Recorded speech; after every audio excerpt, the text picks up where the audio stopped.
जी, तो आज जिस तरह से महागठबंधन की तरफ से यहाँ पूरे पटना में एक बड़ा कारवां, बड़ी भीड़ लगी हुई थी विरोध को लेकर के, ये तमाम चीज़ आपको बता दें। शुरू से मैं सिलसिलेवार बताऊं आपको तो पटना के जो सचिवालय हॉल्ट है वहाँ से पप्पू यादव सुबह के 8:30 बजे से शुरुआत करते हैं इस बिहार बंद की कवायद को और वहाँ अपने समर्थकों के साथ ट्रेन को रोकते हैं।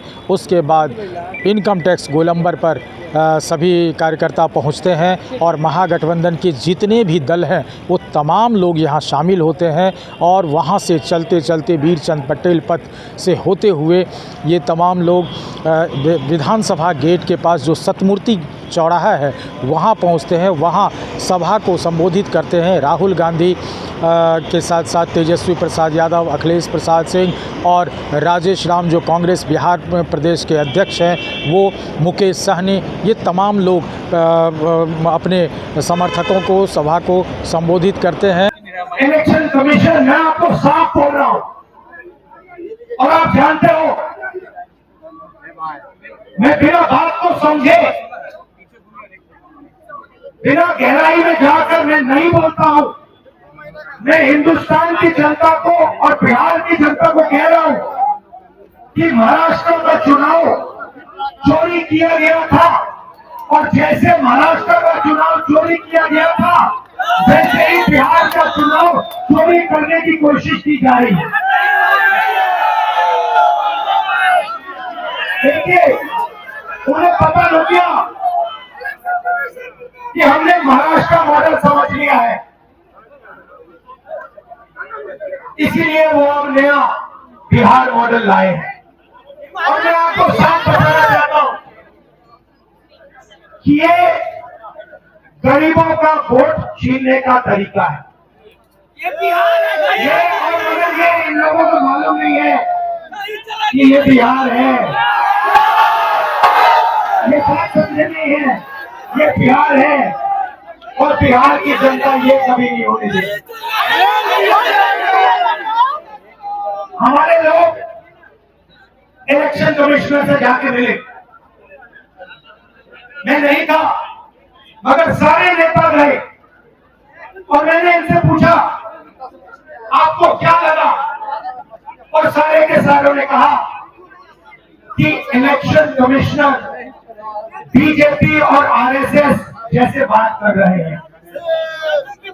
वो भूल गए हैं कि वो किसी राजनीतिक पार्टी के नहीं है, वो हिंदुस्तान के इलेक्शन कमिश्नर है और उनका काम इस संविधान की रक्षा करने का है। और मैं इस यहां से क्लियर मैसेज देना चाहता हूं, आपको जो करना है करिए, मगर बाद में कानून आप पर लागू होगा।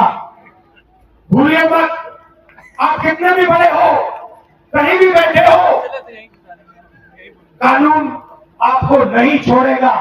मैं आपको गारंटी दे रहा हूं कि कानून आपको नहीं छोड़ेगा। और वहाँ जब बैरिकेटिंग होती है, कुछ नोक झोंक कार्यकर्ताओं के साथ पुलिस की ज़रूर हुई, जो तस्वीरों के माध्यम से आप देख पाएंगे बैरिकेड को हटाने की, लेकिन वो फिर शांत हो जाया गया। और अभी ये लग रहा था कि ये सभी जो नेता हैं, जो शीर्ष नेतृत्व है, वो चुनाव आयोग से बात करने के लिए पहुंचेंगे। और हमारी जो अभी मौजूदगी है, चुनाव आयोग पटना जो है इलेक्शन कमीशन वहाँ है और वहाँ हम पहुँचे, लेकिन ये पता चल रहा है कि राहुल गांधी एयरपोर्ट निकल गए, चूँकि वहाँ दिल्ली में भी उनके एक बड़ी सभा है।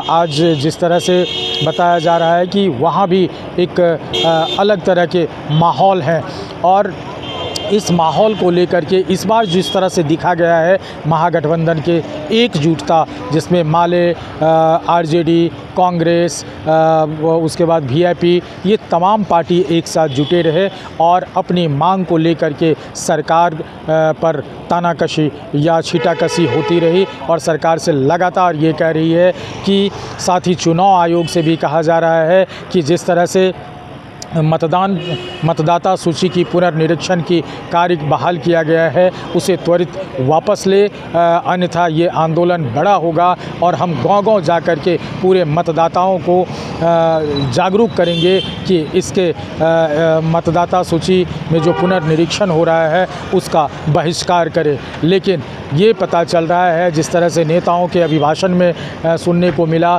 कि ये पूरे कुनबा में, पूरे बिहार में जितने मतदाता हैं और महागठबंधन के जितने भी लोग हैं वो गांव-गांव जा कर के उन लोगों को विरोध के लिए तैयार करेंगे। लेकिन सत्ता पक्ष के तरफ से ये भी कहा जा रहा है कि हार होने वाली है, इसकी इन्हें चिंता से सता रही है बिहार विधानसभा में, इसलिए ये सड़क पर उतर रहे हैं और मतदाताओं को बरगलाने का काम कर रहे हैं। अब देखना होगा कि आज का जो बंदी था बिहार का, इसका प्रभाव कितना है पूरे बिहार से। लेकिन पटना में कुछ देर के लिए पटना ठहर चुका था। अमलेश आनंद, KBC न्यूज़, पटना।